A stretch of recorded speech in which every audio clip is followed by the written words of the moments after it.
좋으신 하나님이 주시는 은총과 또 평화가 사랑하는 여러분들과 함께 하시기를 빕니다. 오늘은 주연 후 6번째 주일입니다. 봄 햇살이 참 따뜻한 것 같습니다. 오늘 아침에 내리쬐는 햇살에 잔뜩 움츠렸던 마음이 밝아짐을 느낍니다. 이 따뜻한 은총을 또 모든 사람들과 함께 나누고 싶은 아침입니다. 노래 중에 노래라고 불리우는 시편은 그리스도인들에게 가장 사랑받는 책입니다. 그리스도인들이 제일 좋아하는 성서 본문이죠. 또 초대교회 때부터 이 시편은 예전에 가장 많이 사용되어진 책이기도 합니다. 시편이 이처럼 사랑받는 이유는 다른 성서의 본문과는 다르게 노래라는 형식으로 기록되었기 때문입니다. 히브리 시인들의 기쁨, 슬픔, 고통, 한탄, 찬양이 담긴 시편들을 읽을 때마다 그들의 숨결과 또 리듬이 살아나서 우리의 마음을 동하게 합니다. 시편은 히브리 시인들이 처했던 상황 속에 나의 모습을 비추게 되고 또 그들이 불렀던 노래가 나의 노래가 되게 합니다. 코로나 시절에 트로트가 대한민국을 들썩이게 했습니다. 사회적, 경제적 상황은 침체되고 또 국민들의 삶이 힘겨울 때쯤 들려오던 노래 한 절 한 절은 사람들에게 희망이 되었다고 합니다. 트로트가 이처럼 사랑받을 수 있었던 이유는 그 안에 우리의 인생이 녹아있고 또 희노애락이 있기 때문이었겠죠. 그리스도인들이 시편을 사랑하는 이유도 마찬가지입니다. 시편을 읽고 묵상하면서 나의 인생을 성찰하고 그 안에서 힘과 용기를 얻을 수 있기 때문입니다. 초대교회는 시편 외에 다른 노래들로 하나님을 찬양하는 것은 불경하다 생각했습니다. 오직 시편을 통해서만 하나님을 찬양할 수 있었습니다. 시편의 본문들이 모든 찬양의 근거가 되어야 했습니다.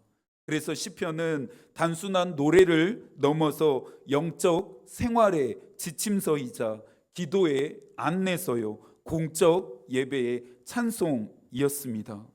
이러한 시편은 기독교 역사에서 많은 사람들에게 영향을 주었는데요. 특별히 청교도들은 신앙을 지키다가 순교하는 순간 시편을 노래했습니다. 1500년 개혁주의 신앙을 가졌던 사람들 중에 스코블란트, 휴즈, 후만스라고 하는 이 세 사람이 체포되었습니다. 체포된 그들은 믿음의 형제들에게 자신이 가지고 있었던 믿음의 내용을 설명했습니다. 그 내용의 일부인데 한번 들어보시겠어요? 우리는 다만 굳세기만을 바랄 뿐 풀려나기를 원치 않습니다. 우리는 한결같은 능력을 바랄 뿐 자유를 원하지 않습니다. 우리는 우리 머리 위에 승리의 면류관이 놓이기를 바랄 뿐 아무 변화도 원치 않습니다. 당시 개혁주의 신앙을 가진 사람들은 종신형을 받거나 나라에서 추방되었고 목이 잘리거나 물에 빠뜨리거나 불에 태우거나 산채로 매장돼서 죽임을 당했습니다. 하지만 이 세 사람은 시대적 상황 앞에 지지 않았고 의지는 결연했고 믿음은 굳건했습니다. 스코블란트가 먼저 재판을 받습니다. 당연히 사형이 언도되었습니다. 감옥에 끌려가던 스코블란트는 간수에게 잠시 멈춰서서 감옥을 찾아오는 수도사가 자신을 회유하지 못하게 해달라고 부탁하며 말했습니다. 그들은 내게 아무 도움도 안 되고 다만 나를 번거롭게 할 뿐입니다. 이제 나는 이 진흙 망토를 벗어버리고 영원한 영광의 옷을 입을 것입니다. 내가 교황 폭군 정치의 마지막 순교자가 되고 그리스도의 교회가 이 땅에 시작되어 영원히 이르기를 바랍니다. 사형 집행 당일 사형당할 12개 묶였던 코 블란트는 시편 40편을 노래합니다. 내가 여호와를 기다렸더니 귀를 기울이사 나의 부르짖음을 들으셨도다. 나를 기가 막힐 웅덩이와 수렁에서 끌어올리시고 내 발을 반석 위에 두사 내 걸음을 견고하게 하셨도다. 새 노래 곧 우리 하나님께 올릴 찬송을 내 입에 두셨으니 많은 사람이 보고 두려워하여 여호와를 의지하리로다. 여호와를 의지하고 교만한 자와 거짓에 치우치는 자를 돌아보지 아니하는 자는 복이 있도다. 시편을 사랑한 사람 중에 루터도 있었습니다. 루터는 시편을 가리켜서 성경 전체를 담고 있는 모든 것이 가장 아름답고 짧게 집약된 일종의 작은 성경이다 말했습니다. 시편은 절망에 빠진 사람에게는 희망이 되었고 슬퍼하는 사람에게는 위로를 주었고 두려워하는 자에게는 힘이 되었고 모든 사람으로 하여금 살아계신 하나님을 찬양하고 영광을 돌리게 했습니다. 하나님의 말씀인 시편을 통해 여러분들은 어떤 은혜를 얻고 싶으신가요? 여러분에게는 어떤 은혜가 필요하십니까? 또 어떤 하나님과 만나고 싶으신가요? 오늘 들려지는 이 히브리 시인의 노래가 누군가에게는 희망이 되고 누군가에게는 위로가 되고 누군가에게는 힘이 되기를 소망합니다. 오늘의 노래인 34편의 배경을 이해하기 위해서는 먼저 표제를 주목해야 합니다. 표제라 함은 시편 40편 맨 위에 작게 괄호로 쓰여진 곳인데요. 34편의 표제를 한번 보시겠습니까? 다윗이 아비멜렉 앞에서 미친 채 하다가 쫓겨나서 지은 시라고 되어 있습니다. 이 짧은 표제 안에 다윗이라는 한 사람의 굴곡진 인생이 담겨 있음을 알게 됩니다. 하나님은 이스라엘의 새로운 왕으로 다윗을 세울 계획을 실행하십니다. 다윗이 왕좌에 오르기 위해서는 현재의 왕이 폐위되어야 하는데요. 다윗에게 왕의 자리를 내어 주어야 하는 사람이 누구입니까? 사울입니다. 이스라엘의 왕이 되게 하는 하나님의 뜻에는 사울이 순종했지만 다윗이 자신을 대신해서 이스라엘의 왕이 되는 하나님의 뜻은 거역합니다. 하나님이 다윗을 세우시기로 주목하시는 그 순간부터 사울은 다윗을 죽이기로 주목합니다. 다윗이라고 하는 이 한 사람을 죽이기 위해서 자신의 모든 권력과 군대와 이스라엘의 모든 것을 동원합니다. 이와 같은 상황에서 여러분이 다윗이라고 한다면, 내가 다윗이었다면 하나님이 왕으로 세우신다라고 하는 이 계획 앞에 마냥 기쁘고 행복할 수 있었겠습니까? 그렇지 않습니다. 살아있어야 왕도 될 수 있습니다. 사는 것이 먼저입니다. 다윗은 자신을 죽이려고 하는 사울이 두려워졌습니다. 사무엘하 21장 1절입니다. 다윗이 노백에 가서 제사장 아히멜렉에게 이르니 아히멜렉이 떨며 다윗을 영접하여 그에게 이르되 어찌하여 내가 홀로 있고 함께하는 자가 아무도 없느냐 하니, 사울을 피하고 살해의 위협을 벗어나기 위해 다윗이 첫 번째로 도망친 곳이 노비입니다. 정확한 노베 위치를 현재 특정할 수는 없지만 몇 개의 성서의 본문들을 토대로 기브아와 예루살렘 사이에 위치하고 있었던 지역인 것은 분명합니다. 베냐민 지파의 성읍이었던 노베는 사울 왕이 세웠던 성막이 있었고 그 성막을 관리하는 제사장 공동체가 있었습니다. 다윗이 사무엘상 21장에서 만나고 있는 이 아히멜렉도 그 제사장들 중에 한 명이었습니다. 놉을 첫 번째 도피 장소로 계획한 데에는 다윗에게는 두 가지의 목적이 있었습니다. 하나는 먹을 음식을 제공받기 위함이었고, 다른 하나는 무기를 구하기 위함이었습니다. 도망하는 자와 싸우려고 하는 자에게 가장 절실하게 필요한 것들입니다. 아히멜렉은 다윗에게 거룩한 떡, 하나님께 드려진 진설병을 제공했습니다. 그리고 히어로 영화에서 주인공이 엄청난 절대 무기를 손에 넣는 것처럼 다윗은 놉에서 강력한 무기를 손에 넣게 됩니다. 골리앗의 검입니다. 골리앗이 누구입니까? 어린 다윗이 엘라 골짜기에서 쳐 죽였던 블레셋의 장수입니다. 이 골리앗의 검이 놉에 있던 성막에 보관되어져 있었습니다. 이 지점을 묵상하며 저는 울음이 터졌습니다. 아히멜렉이 주는 골리앗의 검을 받아들었던 다윗의 감정도 북받쳐 오릅니다. 죽을지도 모르는 두려움으로부터 멀리 도망치고 있는 다윗은 놉에서 골리앗의 검을 받아든 순간 자신과 함께 하셨던 하나님의 은혜를 떠올립니다. 아무도 없다 생각했던 광야의 인생길에 하나님이 함께하고 계셨음을 다시 한번 깨닫게 됩니다. 믿음 생활에 있어서 하나님을 경험한 사건들은 너무나 중요합니다. 낙심과 절망, 두려움과 외로움, 답답함과 막막함, 사방으로 우겨싸는 시험과 고난을 이기게 할 힘이 되기 때문입니다. 상황들보다 더 크신 하나님을 바라보고 의지하게 하기 때문이죠. 힘이 있고 능력이 있는 사람이 이기는 것이 아닙니다. 하나님이 어떤 분이신지를 경험한 사람이 이깁니다. 다윗이 어려운 상황들을 계속해서 이겨 나갈 수 있었던 것은 자신과 함께 하시는 하나님을 의지했기 때문입니다. 다윗의 도피는 계속되었습니다. 먹을 것과 무기를 공급받은 다윗은 이제 사울을 피해 아기스가 다스리는 가드로 갔습니다.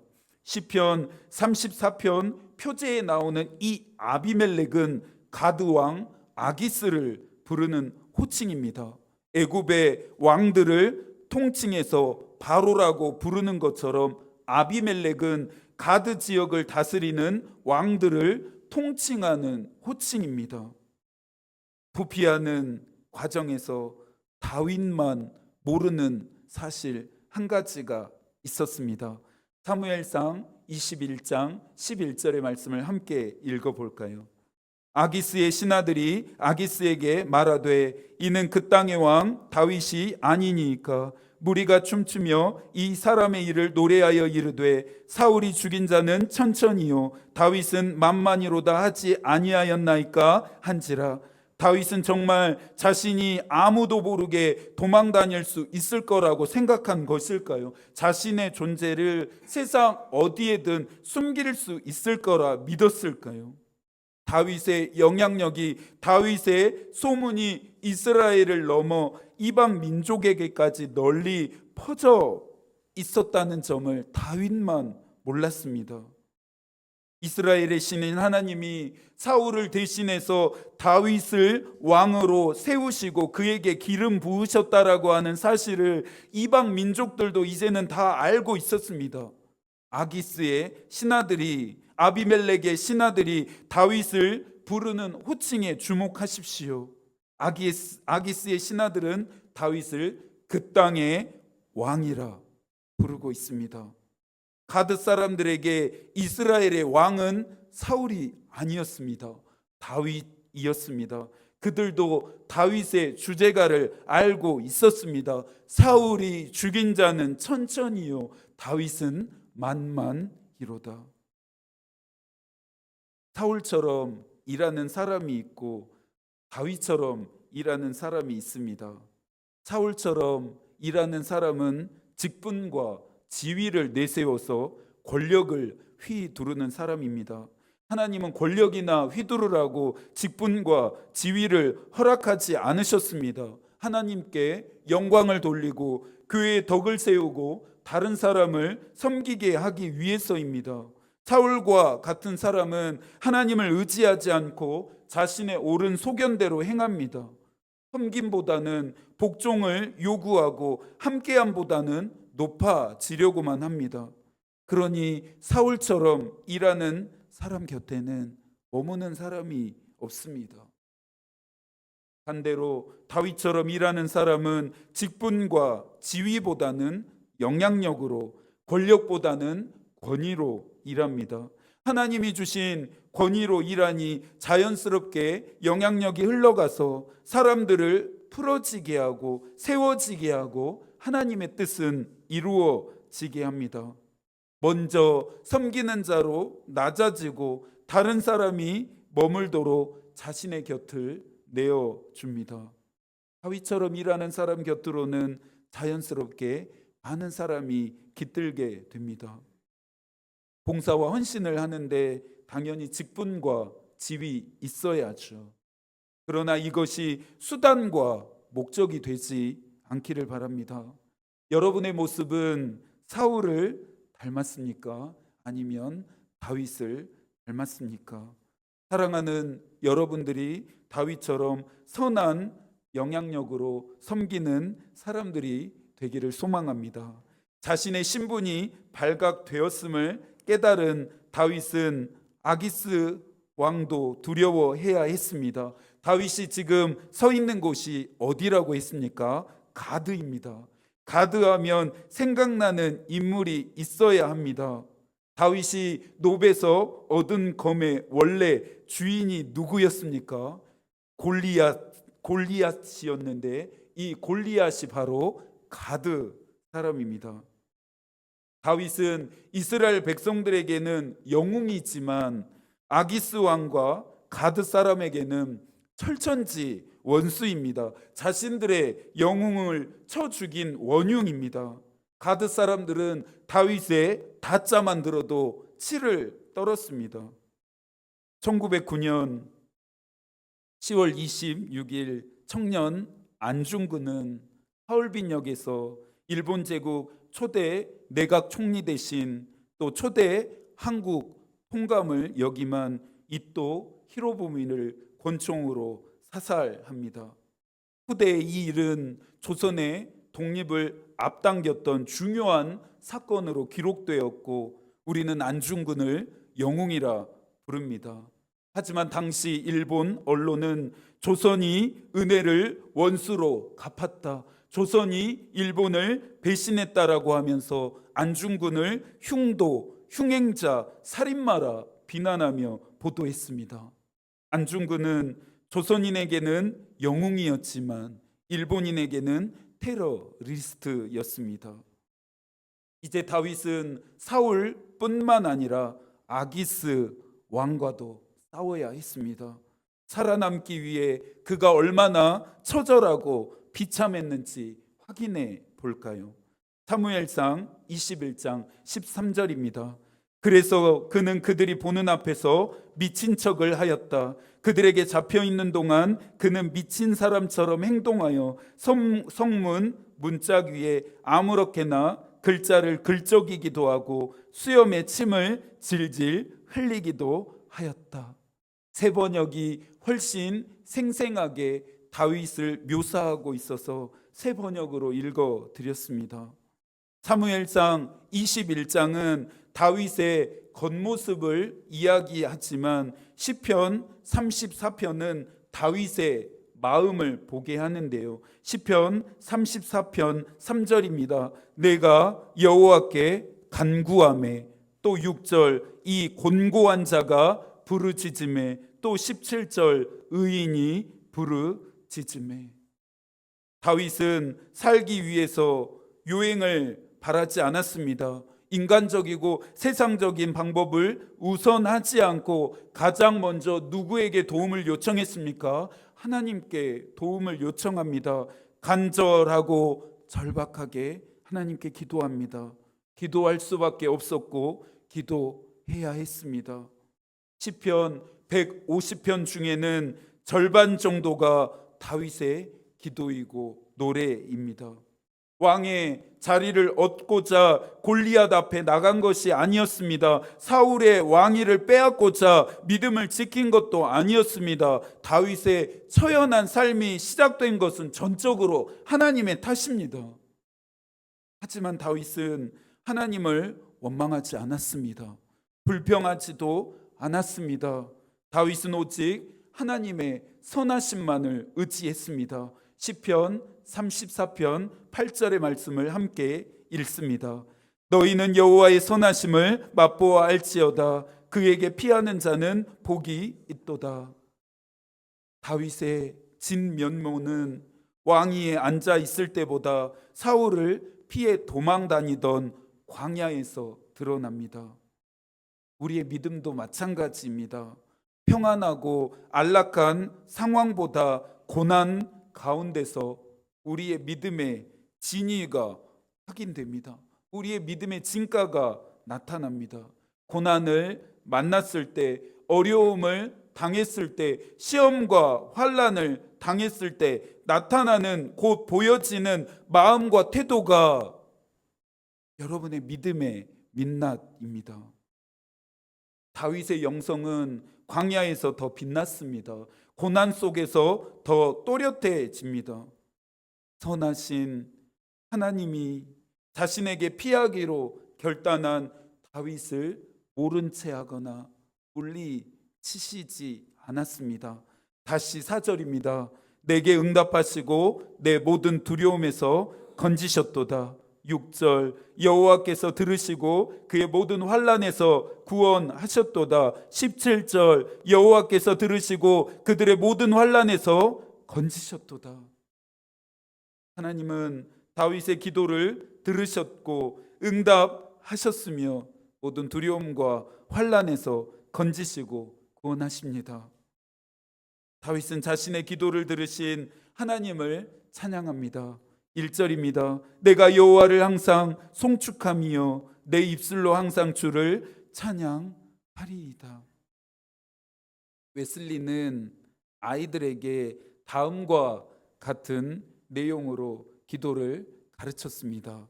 내가 기도할 때 너의 영혼을 사랑하는 분이 그 기도를 받으시고 너를 도와주신단다. 최소한 아침과 저녁으로 하나님 앞에 무릎 꿇는 일을 잊어버리지 말거라. 하나님께 기도하며 그분의 이름을 높이도록 하여라. 너의 마음이 그분으로부터 멀어지는 순간에라도 내 입술을 주의해서 하나님의 이름을 망령되이 일컫지 않도록 조심하여라. 다윗이 이처럼 살았습니다. 다윗의 기도가 늘 이랬습니다. 다윗은 시편 34편에서 기도를 들으시고 응답하신 하나님을 노래합니다. 낙심과 절망 중에, 시험과 고난 중에, 또 광야 한가운데서 하나님을 찬양합니다. 사랑하는 여러분, 사망의 음침한 골짜기와 같은 길을 걷고 계십니까? 죽을 것 같은 힘겨움과 싸우고 계십니까? 무언가를 피해 다니며 견뎌야 하는 삶을 살아내고 계십니까? 하나님이 여러분과 함께 하십니다. 한 찬양의 가사처럼 눈물만 흐르고 깊은 한숨에 지쳐서 그 어떤 기도도 할 수 없을 때라도 하나님을 찬양하십시오. 나의 모든 길이 사라지고 하나님의 손길을 느낄 수 없고 그분이 보이지 않고 그분의 목소리가 들리지 않더라도 오직 하나님만 의지하십시오. 사무엘상 21장의 다윗처럼 두려움으로 가득 찬 나의 인생을 시편 34편에서 들으시고 응답하시며 모든 환난에서 건지시고 구원하심을 받았던 다윗과 같은 인생이 되게 할 것입니다. 다윗이 부른 오늘 이 시편 34편의 노래는 저와 여러분의 노래입니다. 마지막으로 시편 34편 2절과 3절의 말씀을 한 번 더 새 번역으로 읽어드리겠습니다. 나 오직 주님만을 자랑할 것이니 비천한 사람들아 듣고서 기뻐하여라. 나와 함께 주님을 높이자. 모두 함께 그의 이름을 기리자. 고요한 이 아침 기도를 들으시는 하나님의 함께 하심의 희망과 용기를 얻으십시오. 하나님이 다윗의 삶을 주목하셨듯이 여러분의 삶도 주목하시기를 축복합니다. 또 그 은혜가 필요하시다면 그 어느 때보다 간절하고 절박하게 기도하십시오. 이 한 주도 하나님이 여러분과 함께 하시기를 기도하겠습니다. 하나님의 마음이 우리의 기도가 되고 하나님의 뜻이 우리의 길이 되기를 빕니다. 아멘.